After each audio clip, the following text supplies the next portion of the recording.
तुला राशि वाले बंधुओं, आप सभी का हृदय से अभिनंदन करते हैं तुला राशि भिंड यूट्यूब चैनल में। बंधुओं, आज का यह जो ज्योतिष का कार्यक्रम है, यह आपके लिए एक बहुत बड़ी चेतावनी लेकर आया है। ध्यान से सुनिए। आपको कुल देवता का श्राप लगा रही है। आपके पूजा घर में पड़ी यह एक बेहद अपशगुनी चीज। जी हाँ बंधुओं, आपको अब सावधान हो जाना है और जितनी जल्दी हो सके इस एक चीज को निकाल कर पूजा घर से बाहर फेंक देनी है, वरना आपकी जिंदगी में भयंकर अनर्थ घटनाएं होनी शुरू हो जाएंगी। और हम जानते हैं बंधुओं कि आप पहले से ही परेशान चल रहे हैं। अब यदि ऐसे में आपने अपने कुल देवता का भी श्राप कहीं ले लिया तो यह आपके लिए बहुत अनिष्टकारी हो जाएगा। आपका जीवन ही नरक में बदल जाएगा। ऐसी ऐसी घटनाएं आपके जीवन में घटित होने लगेंगी जिनके बारे में सोचकर भी आपकी आत्मा कांप उठेगी। भयंकर घाटा, दुर्घटना, अकाल मृत्यु और यहाँ तक कि भयंकर से भयंकर बीमारियां भी हो सकती हैं। और यदि इसका प्रभाव कम रहेगा तब इतना भयानक होगा कि आपके जीवन में धन संपत्ति की पूरी तरह से समाप्ति हो जाएगी। जो भी मेहनत आप कर रहे हैं उसका कोई फल आपको प्राप्त नहीं होगा। समाज में हर जगह आपकी छीछा लेदर होने लगेगी। कहने का मतलब यह है कि आपकी जिंदगी एक भयंकर दुःस्वप्न बनकर रह जाएगी। अब ऐसा क्यों होगा, इसे आप ध्यान से समझिए। जिस इंसान के ऊपर उसके कुल देवी या देवता की कृपा नहीं होती है, उस इंसान के जीवन में हर एक प्रकार की नकारात्मकता के लिए दरवाजा खुला होता है। अब कुल देवी या देवता कौन हैं, इन्हें आप ध्यान से समझिए। ये वो सर्वशक्तिमान दैवीय शक्तियां हैं जो आपके कुल में पिछले सैकड़ों या हजारों वर्षों से पूजती चली आ रही हैं। अब आज के इस भागदौड़ भरे जीवन में बहुत सारे लोग तो अपने कुल देवता या देवी को ही भूल चुके हैं। उनसे कहो कि कुल देवी या देवता की पूजा करते हो कि नहीं करते, उनके नाम की एक माला जाप करते हो, उनको प्रसाद चढ़ाते हो, तो कहते हैं कि गुरुजी हमें तो पता ही नहीं कि हमारी कुल देवता कौन है। बड़ा ही आश्चर्य होता है जब वे इस बात को बड़े ही साधारण तरीके से कह देते हैं। फिर कुछ देर बाद बातों ही बातों में कहने लगते हैं कि गुरुजी हम बहुत परेशान हैं, हमारे यहाँ हर तरह से परेशानी पर परेशानी आती चली जा रही है। लाख कोशिशों के बाद भी घर में सुख और शांति नहीं रुक पा रही है। मेहनत बहुत कर रहे हैं परंतु कोई परिणाम ही नहीं निकलता है और काम धंधा व्यापार भी चौपट होता जा रहा है। लेकिन बंधुओं, ये समस्याएं तो फिर भी बहुत छोटी हैं, लेकिन कुछ लोगों के हमने घर में यह भी देखा है कि उनके घर तो एक के बाद एक दुर्घटनाओं से, बीमारियों से या फिर अचानक ही पता नहीं किसी न किसी अनजान कारण से एक के बाद एक मृत्यु होनी शुरू हो जाती है। जी हाँ बंधुओं, इसका भी कारण यही होता है कि कुल देवता का सम्मान नहीं किया, उनके बारे में कभी खोजबीन नहीं की।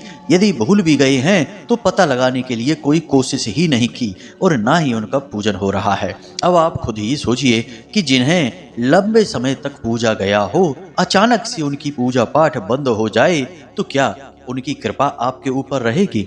नहीं रहेगी। और जब आपके कुल के पालनहार, आपके घर के, आपकी जिंदगी के रखवाले ही आपके साथ नहीं हैं तो फिर आपका घर तो यूं ही खुला है। कोई भी नकारात्मक शक्ति, भूत प्रेत, तंत्र मंत्र या छोटी सी नजर भी आपके जीवन में भयंकर भूचाल लेकर आएगी। जी हाँ बंधुओं, तो आज का यह कार्यक्रम आपके लिए बेहद बेहद खास है बंधुओं। कारण इसका यह है कि आप में से बहुत सारे लोग हैं जिन्हें अपने कुल देवता के बारे में ही नहीं पता है। बहुत सारे ऐसे लोग हैं जो कुल देवता के बारे में जानते तो हैं लेकिन उनका पूजा पाठ साधारण विधि विधान से करने में लगे हुए हैं। नहीं, उनके पूजा पाठ के विधि विधान थोड़े अलग होते हैं। इसी के साथ साथ कुछ लोग पूजा पाठ भी कर रहे हैं अपने कुल देवी देवता का और समय समय पर उनके धाम पर भी चले जाते हैं उनके दर्शन करने के लिए, फिर भी उनके जीवन में भयंकर नकारात्मकताएं हैं।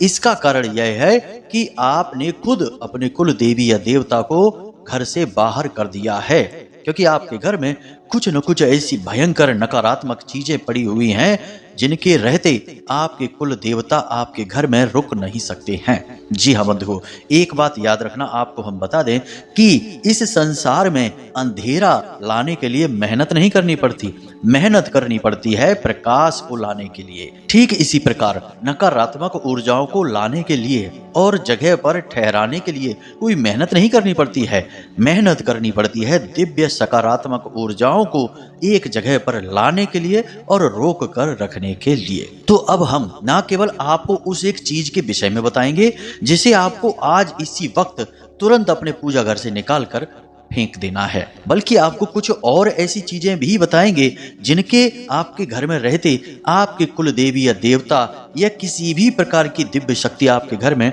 नहीं रुक सकती है। इसी के साथ साथ बंधुओं, कुल देवी या देवता को कैसे जाने, क्योंकि कुछ लोगों की समस्या है कि उन्हें अपने कुल देवता के बारे में ही नहीं पता है, तो कैसे उनका आवाहन करें, कौन सी वही क्रिया है जिसके करने से आपके कुल देवता आपसे खुद संपर्क करेंगे, सपने के माध्यम से आपको एहसास कराएंगे, या फिर आप जब इस संसार में भ्रमण कर रहे होंगे, अपने कार्यों में व्यस्त होंगे, तो अचानक आपको कोई अनुभूति कराएंगे। इसी के साथ साथ जब आपको अनुभूति हो गई, आप अपने कुल देवी या देवता को अपने घर में, अपने पूजा घर में स्थान भी दे दिए, उसके बाद उनकी पूजा पाठ का क्या विशेष विधान है यह भी आपको जानना बहुत आवश्यक है। यूं ही बस उनकी आरती गा देने से, एक दीपक जला देने से कुल देवता प्रसन्न नहीं होते हैं, उसके लिए कुछ विशेष पूजा पाठ करनी होती है, विधियां हैं, कुछ क्रियाएं हैं, इसके बारे में भी आपको हम बताएंगे। तो कुल मिलाकर बंधुओं, यह जो कार्यक्रम है यह आपके लिए बिल्कुल अमृत के समान है। अब अमृत क्यों? क्योंकि हम जानते हैं कि आपके जीवन में कठिनाइयां कितनी हैं। हम आपकी कुंडली का, आपकी राशि का लंबे समय से अध्ययन करते चले आ रहे हैं, इसी वजह से हम इतने विश्वास के साथ आपसे यह बात कह पा रहे हैं। साथ ही साथ कुछ माता रानी की अनुभूतियां भी हैं जो इन सब बातों के बारे में हमें संकेत देती रहती हैं ध्यान के और अनुष्ठान के माध्यम से। तो चलिए बंधुओं, इन सब विषयों को विस्तार से एक एक करके समझेंगे और पूर्ण प्रभावशाली समाधान के बारे में भी हम बात करेंगे। तो आपको बस यही करना है कि हमारी मेहनत सफल कर देनी है, और यह आप करेंगे जब आप इस कार्यक्रम में अंत तक ठहरेंगे, और आपको ठहरना ही चाहिए बंधुओं। आपने कॉमेडी वीडियो खूब देख लिए, टाइम पास खूब कर लिया, अब समय है जब आप अपनी जिंदगी का बीड़ा खुद अपने ऊपर लीजिए, यानी कि अपनी जिम्मेदारियों को उठाइए और अब अपने मन में ठानिए कि आप किसी भी क्रिया से, किसी भी तरीके से अपने घर को सुंदर बनाएंगे, स्वर्ग के समान बनाएंगे, दिव्य शक्तियों का वास बनाएंगे और देवी देवताओं का निवास स्थान यानी मंदिर के रूप में स्थापित करेंगे। ऐसा करने के लिए आपको हमारे इस कार्यक्रम को अंत तक देखना ही होगा। यह आपके ही जीवन पर आधारित है, तो आप ही तो देखेंगे, यदि आप न देखेंगे तो कौन देखेगा।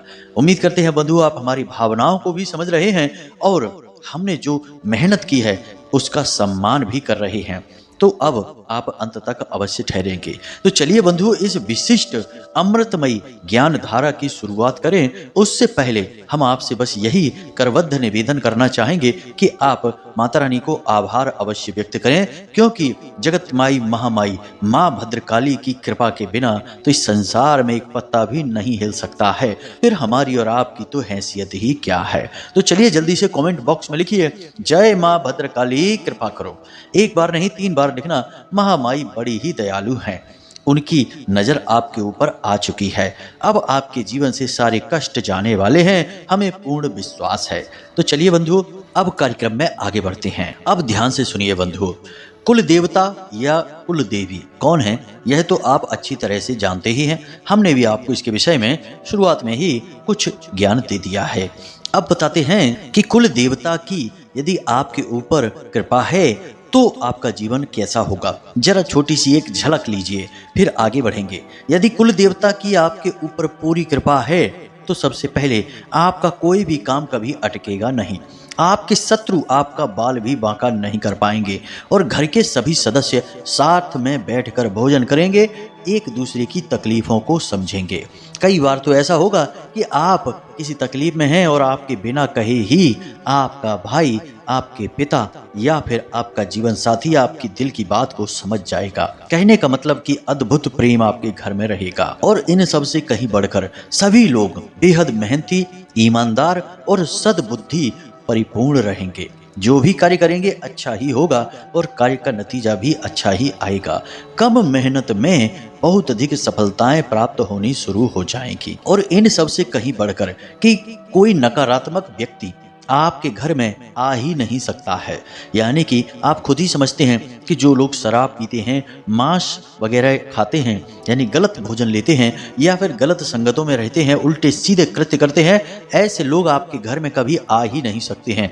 और यदि जबरदस्ती वे आपके घर में कभी घुस भी आए तो उन्हें आपके घर में बिल्कुल भी अच्छा नहीं लगेगा, उनका जी घबराने लगेगा और वे आपके घर से दूर भाग जाएंगे। और सबसे महत्वपूर्ण बात कि आपके घर में एक अजीब सी, सुंदर सी, बहुत प्यारी सी सुगंध आती रहेगी।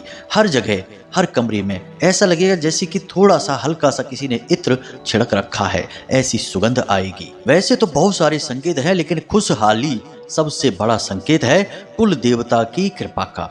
अब आपके जीवन में तो ये सारे संकेत हैं नहीं, तो इसका मतलब है कि कुल देवता की कृपा आपके ऊपर नहीं है। कुल देवता की कृपा किसी के ऊपर क्यों नहीं होती है, इसके कारण भी जान लीजिए, क्योंकि यह बहुत जरूरी है। कोई भी रोग क्यों होता है उसे जानना बहुत आवश्यक है। इससे सावधानी रखने में बहुत आसानी होती है। तो ध्यान से समझिए। पहली चीज कि कुल देवता की कृपा तब नहीं होती जब कुल देवता का पूजा पाठ घर में बंद हो जाता है। बहुत बार ऐसा होता है कि लोग ऐसी बातों को दकियानूसी बातें कहते हैं। कुछ बच्चे होते हैं, कुछ ऐसे अधकचरी बुद्धि वाले लोग होते हैं जो कहने लगते हैं कि हम इन पुरानी रूढ़िवादी मान्यताओं को नहीं मानते, हम नए जमाने के लोग हैं, तो हम ये उल्टी सीधी पूजा पाठ नहीं करते हैं, हम तो सीधे बस भगवान की पूजा करेंगे। और फिर कुलदेवी का तिरस्कार हो जाता है, उनका अपमान हो जाता है, उनकी पूजा पाठ नियम संयम के साथ नहीं होती है। धीरे धीरे लोग उन्हें भुला देते हैं, तो फिर उनकी कृपा भी आपके ऊपर से चली जाएगी। इसके साथ साथ ऐसा भी होता है कि कभी कभी घर का कोई एक सदस्य ऐसा होता है जो घर में ही गलत तरीके से कमा कर धन लाने लगता है। गलत तरीके से धन कमा कर लाएगा, किसी को लूट कर लाएगा, किसी के दिल को दुखाकर, सताकर, ठग कर धन लाएगा। ब्याज का पैसा, कमीशन बाजी का पैसा। अब थोड़ा बहुत कमीशन बाजी चल भी जाता है, लेकिन इतना कमीशन खा लिया कि सामने वाले का तो जेब ही लुट गया। तो ऐसी स्थिति में यह नकारात्मक धन हो जाता है। और सबसे महत्वपूर्ण बात कि घर में किसी प्रकार का अनैतिक कृत्य होने लगता है, यानी कि घर में ही व्यभिचार शुरू हो जाता है। यानी कि हम ऐसे संबंधों के बारे में आपसे कह भी नहीं सकते हैं, लेकिन दुनियादारी में आजकल यह भी हो रहा है। तो घर में कोई अनैतिक नीच कृत्य होने लगता है, तब कुलदेवी या देवता नाराज हो जाते हैं। और इसी के साथ साथ जब घर में ही मांस पकने लगता है, जब शराब घर में लाकर रख दी जाती है और जब गलत तरीके से लाए गए जेवर, जमीन जायदाद के कागज या फिर संपत्ति इकट्ठी कर ली जाती है, इन सब स्थितियों में कुल देवता नाराज हो जाते हैं।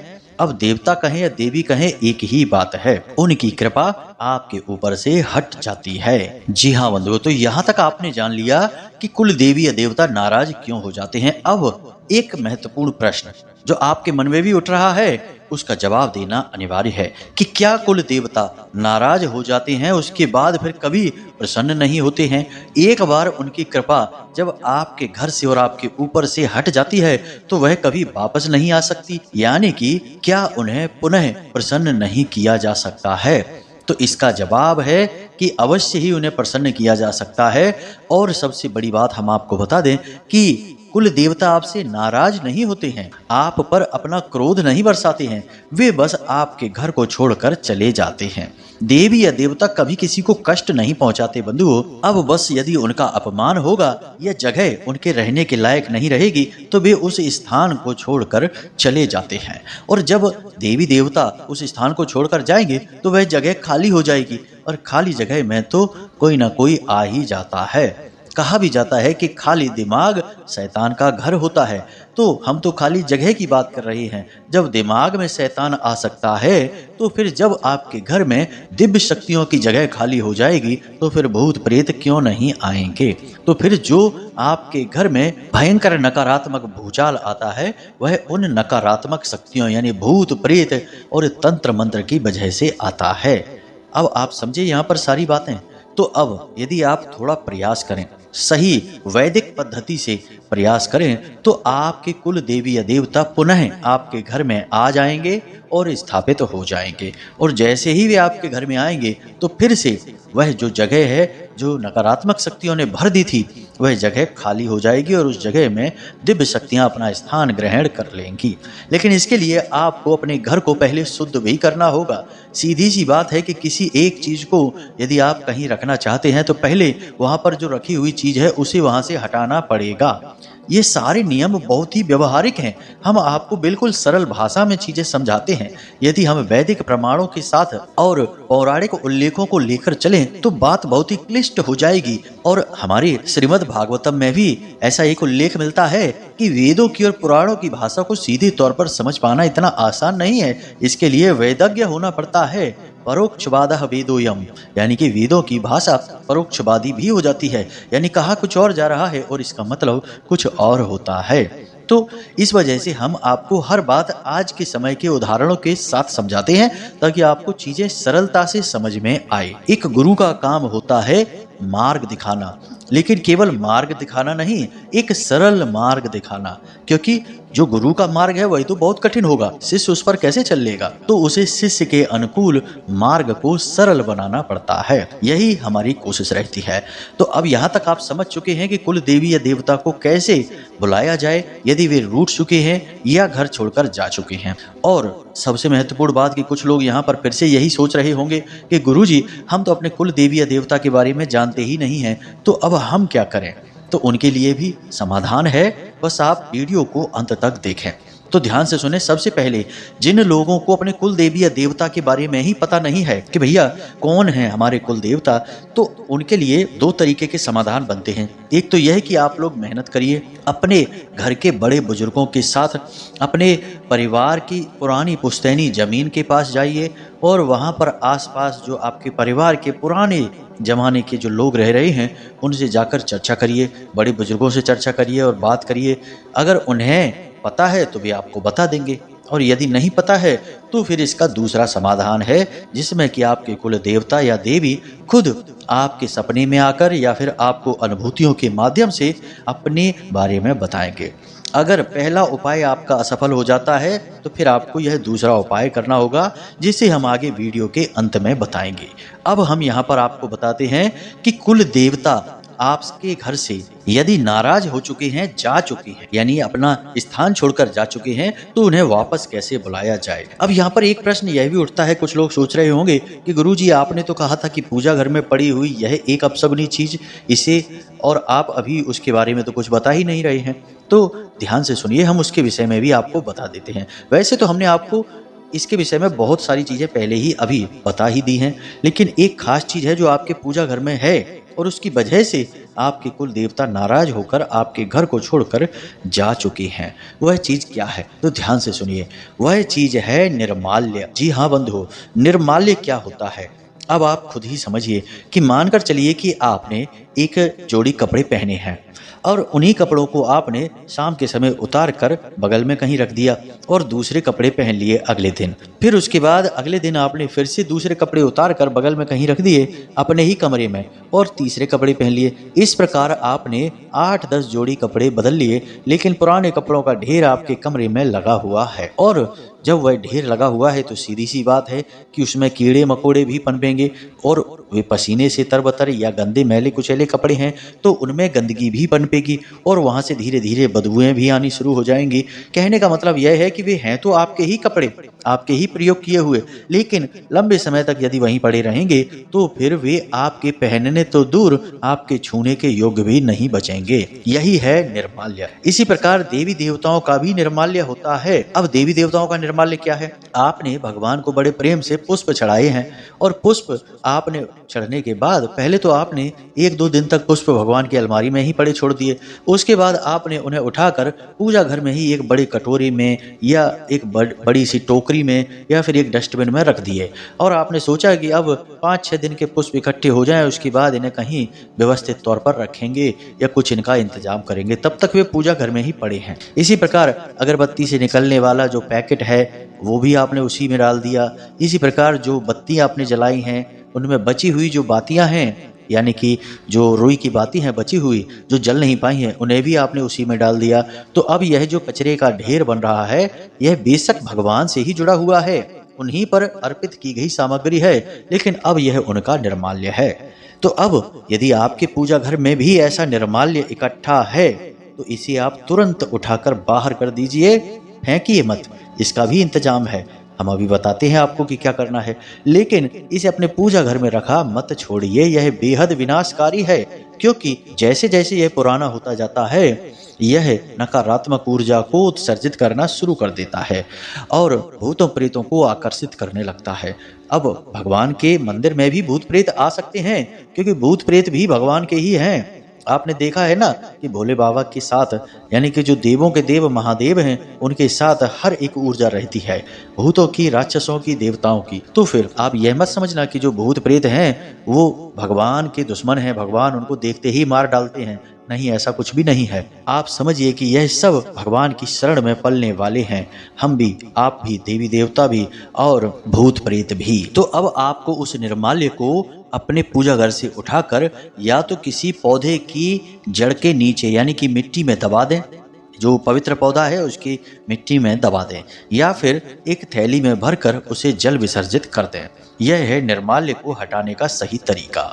अब हम आपको बताते हैं कि कुल देवी या देवता का ज्ञान ना होने पर उनके बारे में कैसे पता लगाया जाए, या फिर आपने किसी से सुन लिया लेकिन आपको कैसे पता कि ये आपके कुल देवता हैं भी कि नहीं। किसी ने शायद यूं ही सुनी सुनाई बात आपको बता दी हो। तो इन सब बातों के लिए आप इस प्रयोग को कर सकते हैं। यह प्रयोग शुक्रवार के दिन से प्रारंभ होगा। तो ध्यान से सुनिए, आपको क्या करना है।